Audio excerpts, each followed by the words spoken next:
আসসালামু আলাইকুম। আমি মজাদার সুস্বাদু কাঁচা কলার বড়া ভাজবো। আমরা তো অনেক ধরনের বড়া খেয়ে থাকি কাঁচা কলা দিয়ে, আলু দিয়ে আর একটু মাংসর কিমা দিয়ে যদি ছালসহ, খোসাসহ।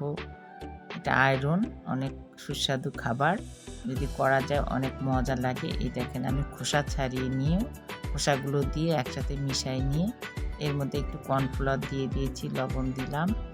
তারপরে কাঁচামরিচ, পেঁয়াজ এইসব দিয়ে দিছি উপকরণ, একটু আদা রসুন বাটাও দিয়ে দিছি। এখন আমি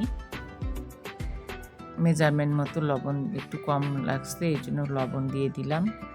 তারপরে এই যে ধনিয়ার পাতা দিয়ে দিলাম, দিয়ে এর সাথে একটু মাংস কিমা করা ছিল, আলু, এগুলো সব একসাথে মাখায় নিয়ে আমি বড়ার শেপ দিয়ে দিচ্ছি।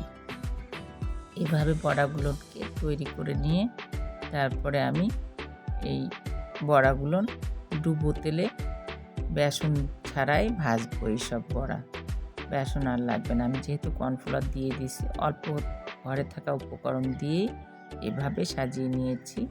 এভাবে মজা করে বড়া ভেজে খাবেন, এটা হেলদি, শরীরের জন্য খুব উপকার, যেহেতু এর মধ্যে কাঁচা কলা আছে।